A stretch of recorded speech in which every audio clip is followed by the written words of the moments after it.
You see a 58-year-old Tibetan monk sitting cross-legged in a monastery hall at 11 a.m. In front of him sits a single wooden bowl filled with barley flour, yak butter, and vegetables. This is his only meal. Yesterday he ate once. Tomorrow he'll eat once. For the past 40 years, he's consumed all his food in a single sitting before noon. Yet when he stands and rolls up his sleeve, his forearm is dense with muscle. His shoulders are broad. His posture is straight. At an age when most men are losing strength, he's maintained muscle mass that would require most people to eat 5 times a day and take protein supplements. How do Tibetan monks build and keep muscle eating once daily when modern fitness says you need to eat every 3 hours? Most people think muscle requires constant protein, 6 small meals, protein shakes, eating within 30 minutes of training. But Tibetan monks eat 0 meals for 20 hours straight, consume 1 meal before noon, and their muscle tissue doesn't waste away. In fact, older monks often have better muscle density than younger men who follow modern bodybuilding protocols. The real enemy isn't fasting, it's insulin resistance from constant eating. When you eat every few hours, insulin stays elevated. Elevated insulin blocks fat burning and prevents growth hormone release. Your body never enters repair mode because it's always in digestion mode. Monks discovered over 1,000 years ago that muscle doesn't grow from constant feeding. It grows from deep fasting followed by nutrient-dense refeeding that triggers a hormonal cascade modern science is only beginning to measure. In the next 14 minutes, you'll see the exact mechanism monks use to build muscle while eating once per day. You'll get the ancient protocol for what to eat, when to eat it, and how to structure the fast so your body shifts from burning sugar to building tissue. And you'll learn the mistake that makes intermittent fasting destroy muscle instead of preserving it. The trap that leaves most people weaker and more fatigued. By the end, you'll know how to test if your body is in muscle building mode or muscle wasting mode during a fast. Here's what monks understood centuries before modern endocrinology confirmed it.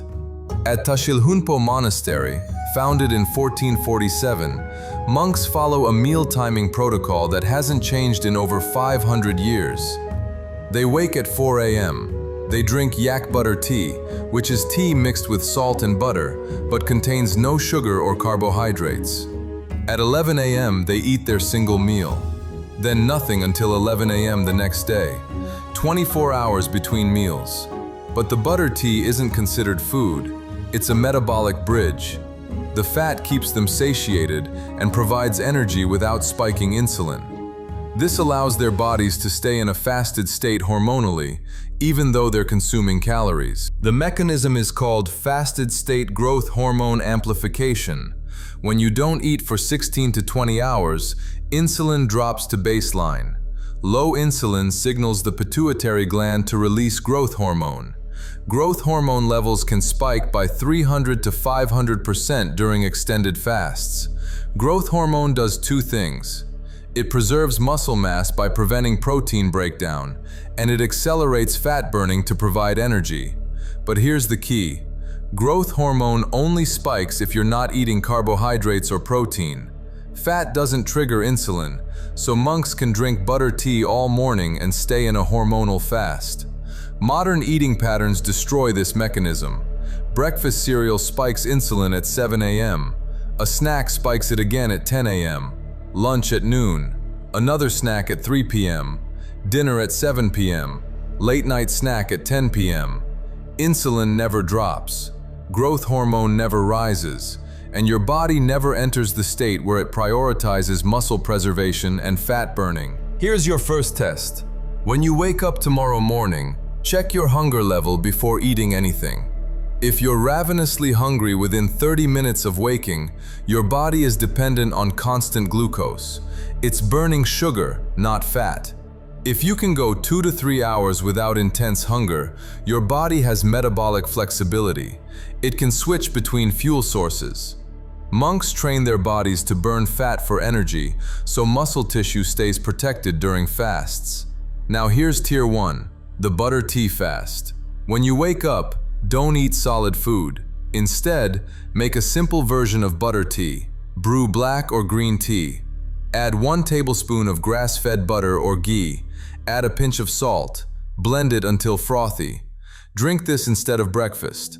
The fat provides 100 calories and keeps you satiated for hours without spiking insulin. This extends your overnight fast into the afternoon while maintaining energy. Monks add a movement component. They don't sit still during the fast. They walk. They do light chores. They perform slow bodyweight exercises. Movement during a fasted state amplifies fat burning and signals the body that muscle is needed, so it doesn't break down protein for energy.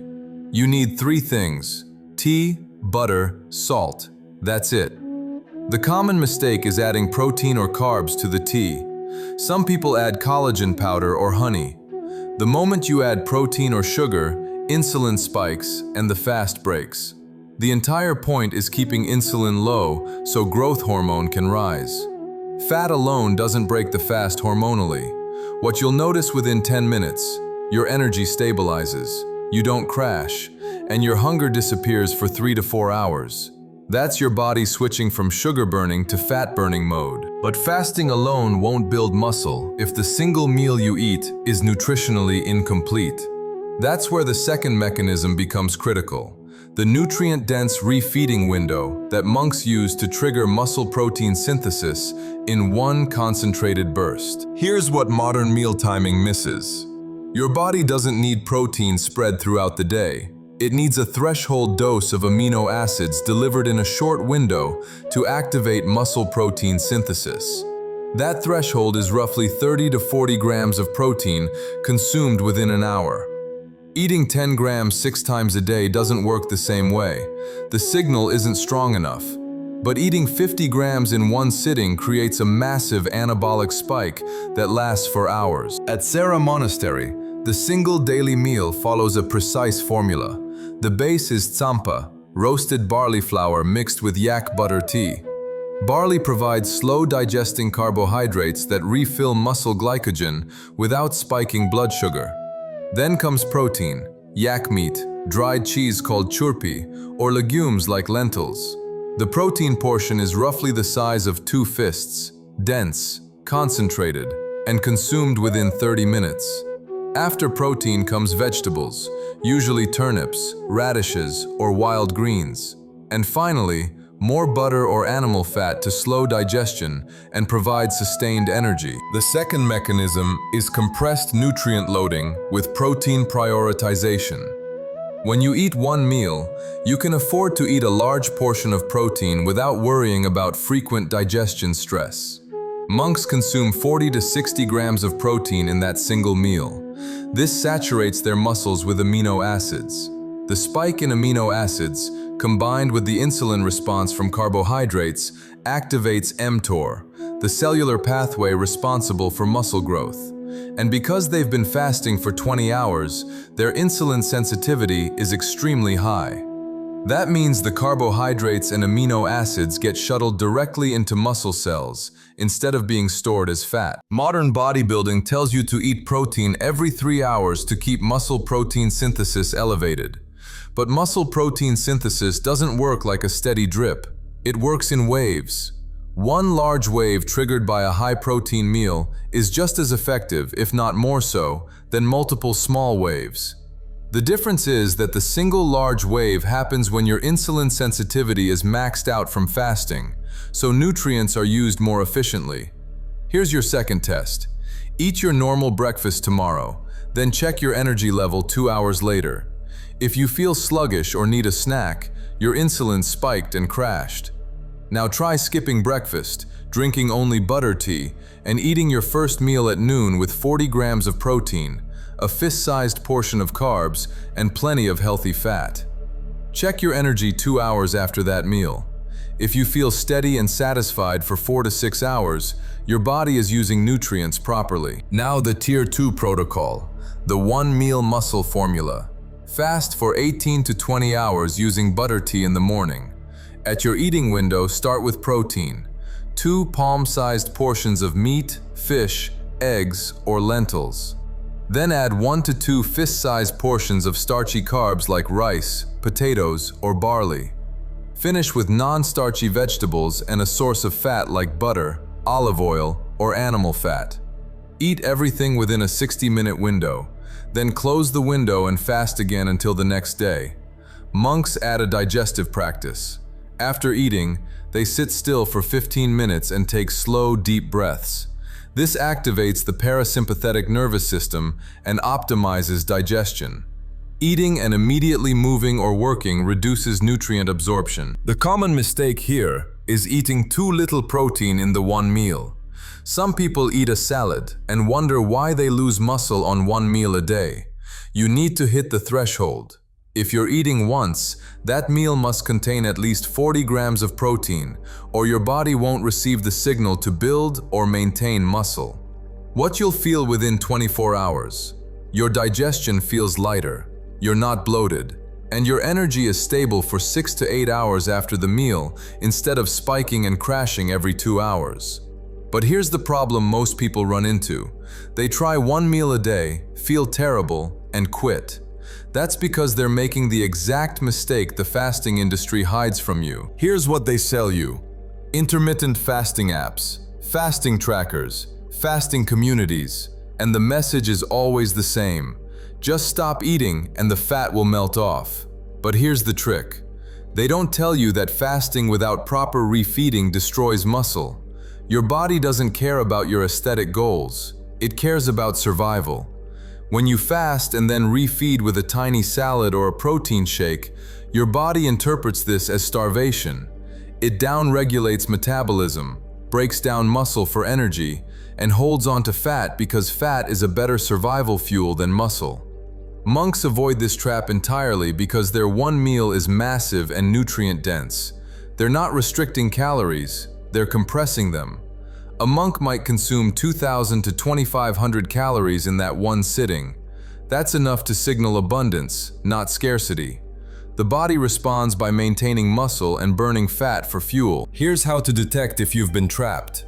If you've been doing intermittent fasting for weeks and you're losing strength, feeling cold, or getting weaker in your workouts, you're under-eating during your refeeding window. The test is simple. Can you perform the same physical tasks you could before you started fasting? If not, you're in a catabolic state. You're breaking down more tissue than you're building.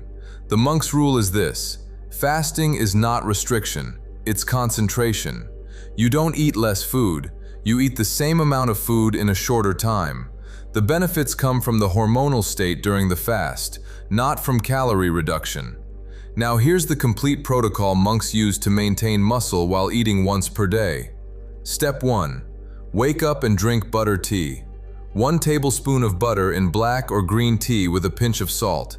This keeps insulin low and extends the fast hormonally while providing energy. Step 2. Stay lightly active during the fast. Walk, move, do light chores. Avoid intense workouts while fasted unless you're adapted.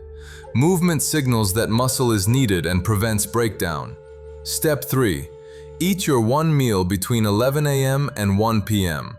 Start with 2 palm-sized portions of protein.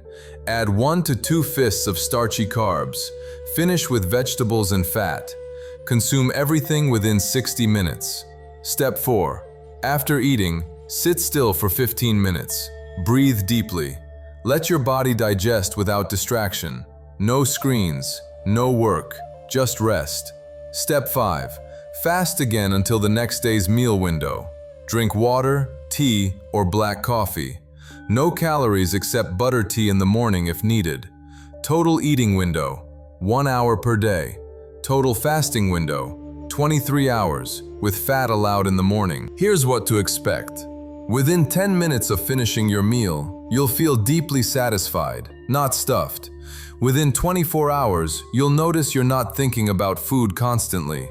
Your mind clears because your blood sugar is stable.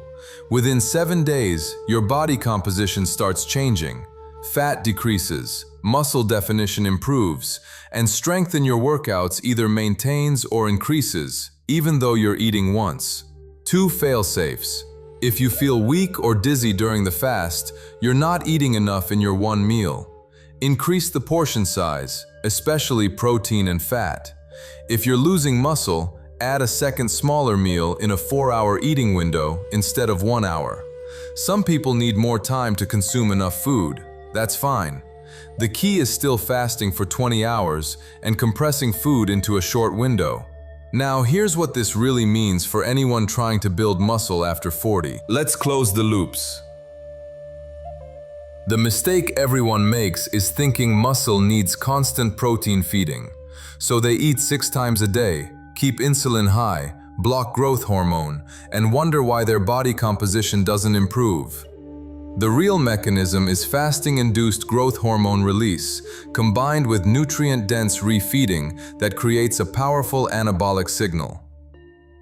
The reason most intermittent fasting fails is undereating during the refeed. People fast for 20 hours, then eat a salad and some chicken. The body sees starvation, metabolism slows, muscle breaks down. Monks avoid this by eating a massive, nutrient-dense meal that signals abundance, not scarcity. The mechanism is this. Butter tea in the morning keeps you in a fasted state hormonally while providing energy.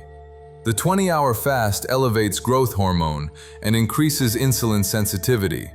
The one large meal delivers a threshold dose of protein and carbs that triggers muscle protein synthesis when your body is primed to use nutrients efficiently. The protocol in 3 lines: fast for 20 hours with butter tea in the morning, eat 1 large meal with 40+ grams of protein, starchy carbs, and healthy fat within a 60-minute window. Repeat daily. Don't reduce total calories, compress them. Here's the final truth. Modern fitness is built on the belief that more is better. More meals, more protein, more eating frequency. But monks prove the opposite. Less frequency with greater nutrient density builds and maintains muscle better than constant grazing. The body doesn't need steady input. It needs concentrated bursts of nutrients, delivered when hormonal conditions are optimal. We're told that fasting will make us weak, that we'll lose muscle, that we need to eat every few hours to maintain mass. But Tibetan monks have been eating once a day for over 1,000 years, and their muscle mass at 60 surpasses sedentary 30-year-olds eating 6 meals a day. The difference isn't genetics, it's hormones. Fasting optimizes the hormones that build and protect muscle. Constant eating disrupts them. If you want more ancient systems that work in modern life, this channel is for you. Subscribe to Western Monk, and send this to someone who's been told they need 6 meals a day to build muscle, who's tried intermittent fasting and felt weak, and who's ready to see what happens when you eat less often, but more strategically. You saw a 58-year-old monk with dense muscle eating once a day. Now you know how he did it, not through constant feeding, through hormonal optimization. The fast elevated growth hormone. The meal delivered concentrated nutrients, and the body responded by building tissue, not breaking it down. The answer was never more meals, it was better timing.